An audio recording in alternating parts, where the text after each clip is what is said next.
Assalamualaikum warahmatullahi wabarakatuh. Selamat siang, Mbak-mbak semuanya.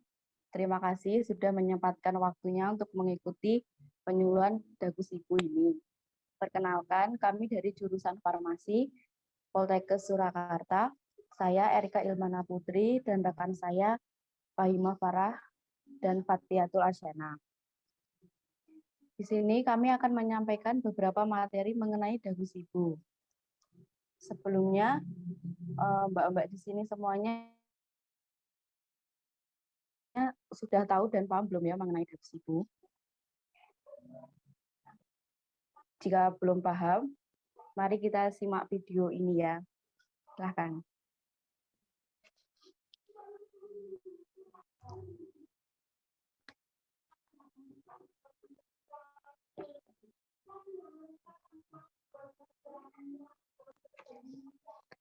Dagusibu adalah sebuah singkatan dari dapatkan, gunakan, simpan, dan buang, yang ditujukan agar masyarakat lebih paham mengenai obat.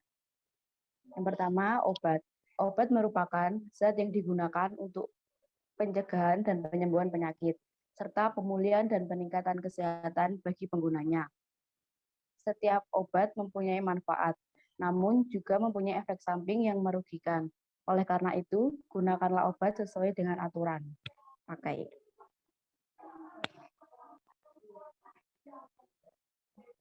Next.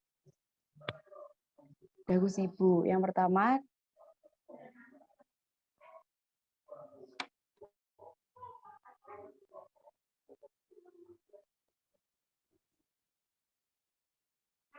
pertama, dapatkan. Pastikan kita mendapatkan obat dari tempat yang terjamin mutu dan kualitasnya. Tempat yang paling terjamin yaitu bisa di apotek, instalasi farmasi rumah sakit, klinik, juga puskesmas. Selain obat lebih terjamin, di tempat tersebut kita akan mendapatkan informasi mendetail mengenai obat yang akan kita konsumsi. Next.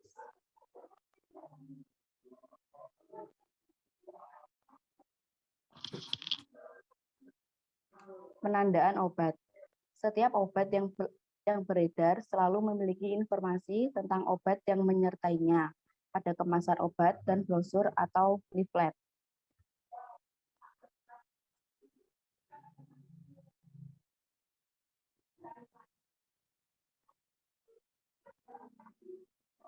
Hal penting yaitu yang pertama, nama obat dan zat aktif, logo obat, nomor izin edar atau nomor registrasi, batas kadaluarsa atau ED, kemasan obat, nama dan alamat industri farmasi, indikasi, dan efek samping.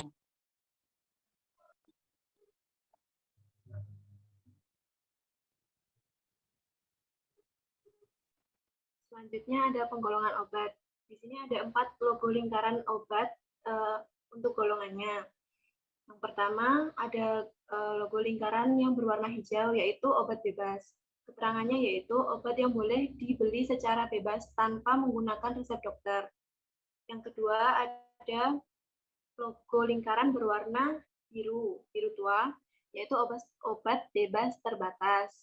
Keterangannya, obat yang boleh dibeli secara bebas tanpa menggunakan resep dokter, namun mempunyai peringatan khusus saat menggunakannya. Yang ketiga ada logo lingkaran merah dan ada tulisan lambang K-nya, yaitu obat keras. Untuk keterangannya, obat hanya boleh dibeli menggunakan resep dokter.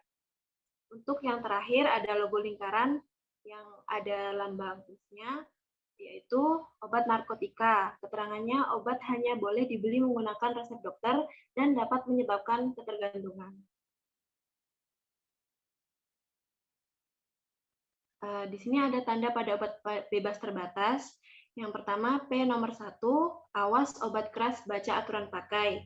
Yang kedua ada P nomor 2, awas obat keras hanya untuk kumur. Yang ketiga ada P nomor 3, awas obat keras hanya untuk bagian luar. P nomor 4, awas obat keras hanya untuk dibakar. P nomor 5, awas obat keras tidak boleh ditelan. P nomor 6, awas obat keras, obat wasir, jangan ditelan.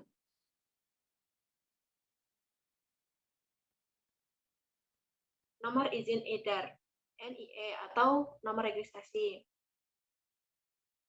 Untuk memastikan obat telah terdaftar di Badan POM sehingga obat dijamin aman, berkhasiat dan bermutu. NIE obat terdiri dari 15 digit. Contohnya ada DKL 12345678991A1.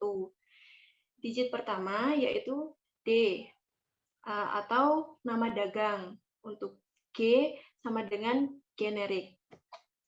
Digit kedua ada B obat bebas, T obat bebas terbatas, K obat keras, P psikotropika, N narkotika.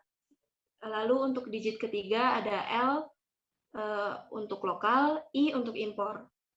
Digit 4 dan 5 adalah tahun registrasi, digit 6, 7, 8, dan seterusnya adalah nomor identitas produk yang diproduksi oleh setiap industri farmasi.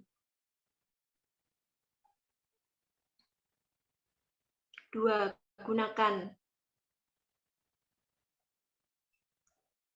Gunakanlah obat sesuai dengan aturan pakai. Contoh aturan pakai obat. Yang pertama, sehari 2 kali 1 tablet. Yang artinya adalah sehari obat tersebut digunakan 2 kali, misalnya pagi dan malam, dan setiap kali minum obat sebanyak 1 tablet. Yang kedua ada sehari 3 kali 1 sendok teh, artinya sehari obat tersebut digunakan sebanyak 3 kali, misalnya pagi, siang, dan malam. Dan setiap kali minum obat sebanyak 1 sendok teh. Yang ketiga ada sehari 2 kali 2 kapsul. Artinya sehari obat tersebut diminum sebanyak 2 kali. Misalnya pagi dan malam, dan setiap kali minum obat sebanyak 2 kapsul.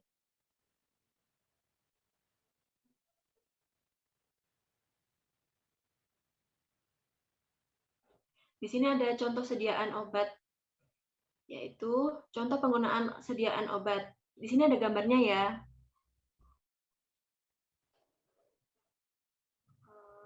Tablet bukal adalah tablet yang digunakan di antara pipi dan gusi.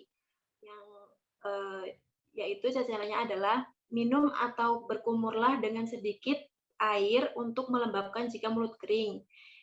B. Letakkan tablet di antara pipi dan gusi atas atau bawah gusi bagian bawah. C. Tutup mulut dan jangan menelan sampai tablet larut dengan sempurna. D. Jangan makan, minum, atau merokok selama tablet belum larut. E. Jangan berkumur atau mencuci mulut selama 15 menit setelah tablet larut dengan sempurna.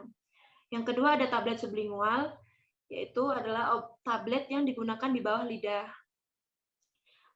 Yang A, tata caranya adalah A, minum atau berkumurlah dengan sedikit air untuk melembabkan jika mulut kering. B, letakkan tablet di bawah lidah. C, tutup mulut dan jangan menelan sampai tablet larut dengan sempurna. D, jangan makan, minum, atau merokok selama tablet belum larut. E, jangan berkumur atau mencuci mulut selama 15 menit setelah tablet larut dengan sempurna.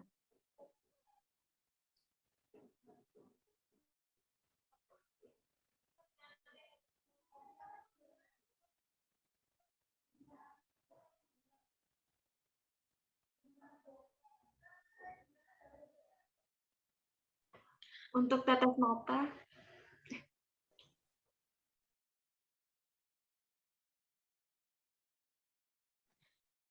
Untuk cara pakai yang ketiga yaitu menggunakan tetes mata. Yang pertama, cuci tangan dengan air dan sabun. Kemudian, pastikan kondisi ujung botol tidak rusak dan berkerak. Yang ketiga, tengadahkan kepala ke belakang, tarik kelopak bawah mata menggunakan jari telunjuk sehingga kelopak mata membentuk kantung. Yang keempat, pegang botol tetes dengan posisi tegak lurus sedekat mungkin dengan kelopak mata yang dekat pangkal hidung tanpa menyentuh bulu mata atau kulit. Yang kelima, tekan botol tetes secara perlahan sampai jumlah tetes yang diperlukan. Yang keenam, tutup mata selama 1-2 detik. Yang ketujuh, jangan menyeka atau membilas ujung botol tetes agar tidak terkontaminasi dan tetap steril. Yang kedelapan, cuci tangan dengan air dan sabun untuk membersihkan sisa obat yang mungkin menempel. Yang kesembilan, setelah dibuka, tetes mata hanya boleh digunakan selama 1 bulan. Tetes mata mini dose hanya boleh hanya boleh untuk sekali pakai, hanya bisa digunakan maksimal 3 kali 24 jam sejak kemasan dibuka. Kemudian, cara penggunaan suppositoria. Suppositoria sendiri adalah obat yang digunakan melalui anus, bentuk peluru, mudah meleleh pada suhu tubuh. Yang pertama, cara cuci tangan sampai bersih dengan sabun. Yang kedua, jika suppositoria melunak, taruh di dalam air dingin atau masukkan ke dalam lemari pendingin selama 30 menit agar mengeras kembali. Yang ketiga, keluarkan suppositoria dari kemasan dan basahi sedikit dengan air bersih. Yang keempat, atur posisi tubuh berbaring menyamping dengan kaki bagian bawah diluruskan, sementara kaki atas ditekuk ke arah perut. Yang kelima, angkat bagian atas pantat untuk menjangkau daerah anus. Yang keenam, masukkan suppositoria, ditekan dan ditahan dengan jari telunjuk sampai betul-betul masuk ke dalam anus sekitar 2 cm dari lubang anus, sampai suppositoria tidak terdorong keluar lagi. Yang ketujuh, tahan posisi tubuh agar tetap berbaring menyamping dengan kedua kaki menutup selama kurang lebih 5 menit.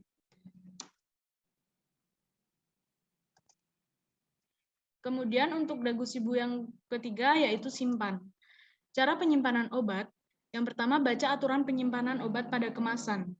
Jauhkan dari jangkauan anak, jauhkan dari sinar matahari langsung, lembab, suhu tinggi, dan sebagainya. Simpan dalam kemasan asli dan dengan etiket yang masih lengkap. Yang terakhir, periksa tanggal kadaluarsa dan kondisi obat. Kemudian dagu sibu yang keempat yaitu buang. Buang obat dengan cara yang benar. Cara yang benar untuk membuang obat, yang pertama hilangkan semua laber dari wadah obat. Kemudian untuk kapsul, tablet, atau bentuk padat lainnya, hancurkan dahulu dan campur obat dengan tanah atau bahan kotor lainnya, masukkan plastik dan buang ke tempat sampah. Kemudian untuk cairan atau biasa disebut sirup, selain antibiotik, buang isinya pada kloset, dan untuk cairan antibiotik, buang isi bersama wadah dengan menghilangkan label ke tempat sampah. Intinya, obat harus dimusnahkan dan tidak tersisa. Kemudian, ini pesan khusus yang kami berikan. Yang pertama, tentang penyalahgunaan obat. Penyalahgunaan obat biasanya terjadi karena mekanisme kerja suatu obat membuat suatu obat dapat menghasilkan efek lain selain indikasi utamanya. Salah satunya dari efek samping, contoh obat keras yang sering disalahgunakan. Kemudian, obat narkotika dan psikotropika. Hati-hati dengan penyalahgunaan obat golongan narkotika dan psikotropika.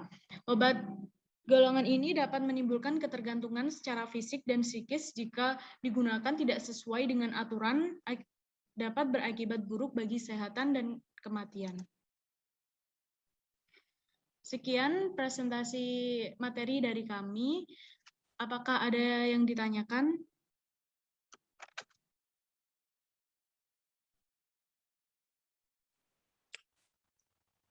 Mau tanya dong. Ya, gimana? Mau tanya dong, Mbak. Nah, kalau misalkan obat yang udah expired atau kadaluarsa itu masih bisa digunain nggak sih, Mbak? Itu aja, Mbak. Makasih. Ya, Kak. Pertanyaan kami tampung dulu ya. Apakah yang lain ada yang ingin bertanya?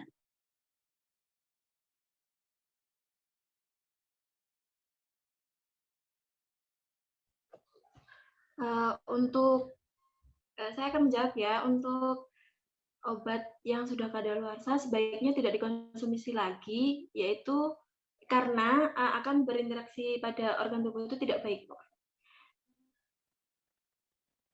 Lalu sebaiknya obat yang sudah kadaluarsa itu dibuang dengan tepat agar tidak digunakan atau disalahgunakan lagi dengan oknum-oknum yang tidak bertanggung jawab. Apakah sudah bisa dijawab? Udah, Mbak. Makasih. Baik, sama-sama.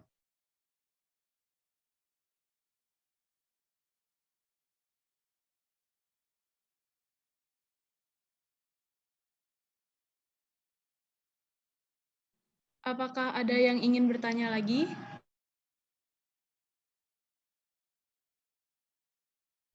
Izin bertanya, Kak.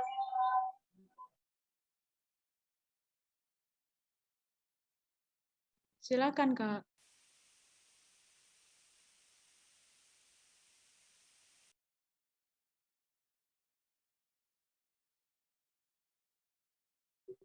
Itu Kak yang tadi untuk pembuangan antibiotik cair itu kenapa ya tidak boleh dibuang ke kloset seperti obat sirup lainnya? Terima kasih. Baik, Kak.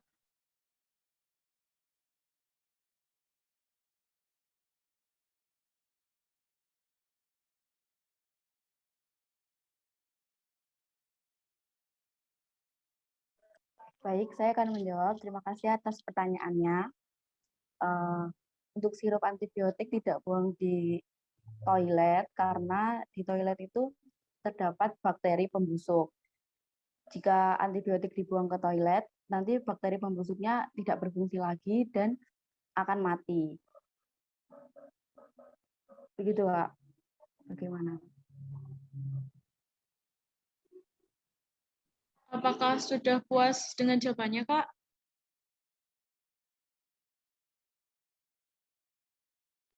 Sudah Kak, terima kasih.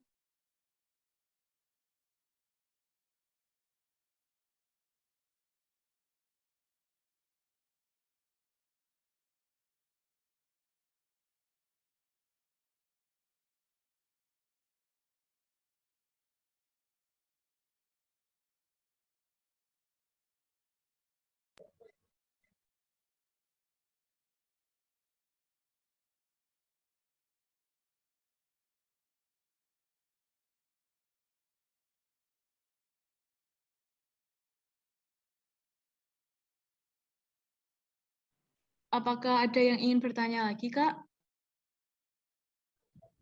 Izin untuk bertanya, Kak. Untuk obat supositoria sendiri itu kan harus disimpan di lemari pendingin. Nah, kalau misalkan seseorang itu tidak mempunyai lemari pendingin, apakah obat supositoria itu bisa disimpan di suhu ruangan ya, Kak? Atau itu bisa atau itu nggak menyebabkan meleleh atau gimana ya, Kak ya? Terima kasih.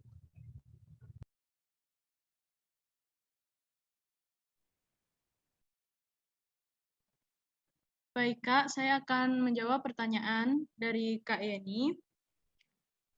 Untuk sediaan supositoria itu harus disimpan di lemari pendingin karena itu tidak bisa disimpan dalam suhu ruangan karena itu nanti akan meleleh, Kak. Jadi untuk supositoria harus disimpan pada suhu sekitar 2 derajat sampai 8 derajat Celcius agar tidak meleleh.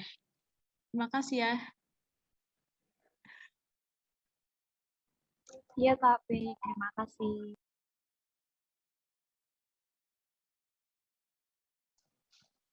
Baik, Kak. Apa ada yang ingin ditanyakan lagi?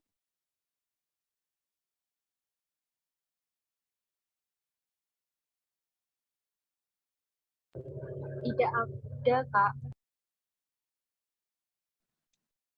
Baik, kalau tidak ada, sekian penyuluhan Dagu Sibu dari kami. Mohon undur diri. Terima kasih telah meluangkan waktunya. Wassalamualaikum warahmatullahi wabarakatuh. Waalaikumsalam warahmatullahi wabarakatuh.